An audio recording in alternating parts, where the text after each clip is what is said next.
When I meet people who have tried to convince me that renting is a complete waste of money, I tell them that it's like burning the money you're paying someone else's mortgage. Why would you waste a fortune on rent when you can take out your mortgage and own the house? Even if it means waiting for 30 years. To be honest, this is dumb, they say.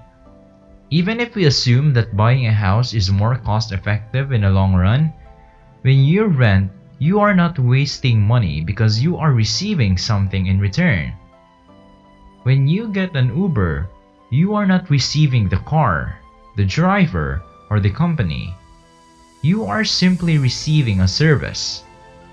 Hey, let's talk why I will never buy a house.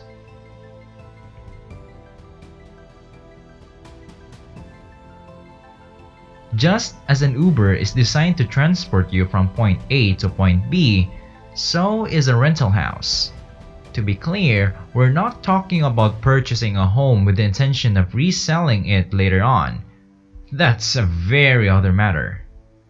Suppose your buddy is going to follow his parents' advice and get a mortgage since his parents informed him that renting is a waste of money, and you are going to continue to rent.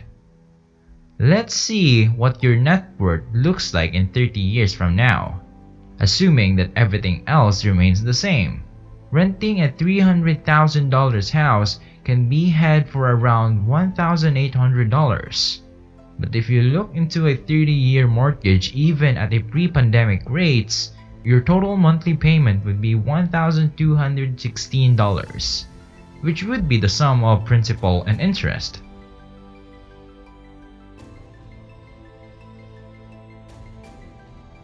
If you base your decision solely on these two figures, a mortgage is clearly the more cost-effective option, and renting is unquestionably a waste of money. But unfortunately, that is not the whole story. Things start to change when you start accounting for other costs as well. If you factor in insurance and property taxes, that's a motor with a value around $1,700. Even at this point, buying a house appears to be a better deal than renting, and I couldn't agree more. However, we must be realistic about the costs of owning a house. For example, maintaining a house can be more expensive than the house's actual price.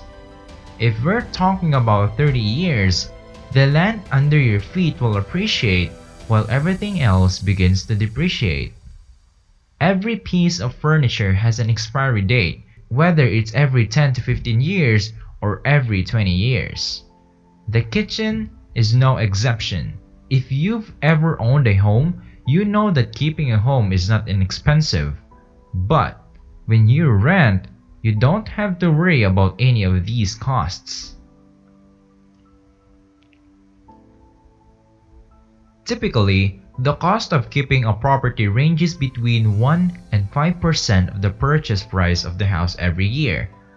Assuming a yearly average of 2.5%, our monthly maintenance expenditures would be $625 per month.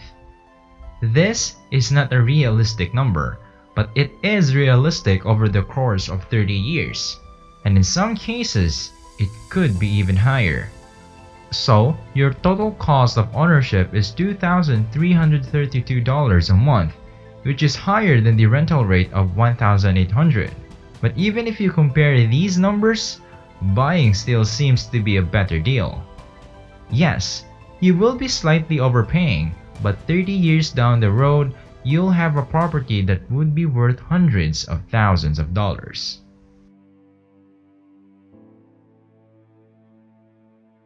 Let's look at the numbers. Assuming your house depreciates at the rate of 3% per year, the fortune worth of your property will be $728,000 30 years from now. Assuming anything more than that is unreasonable, to say the least, since home values may fall as well as rise. This calculation is incomplete, since it does not take into account the opportunity cost.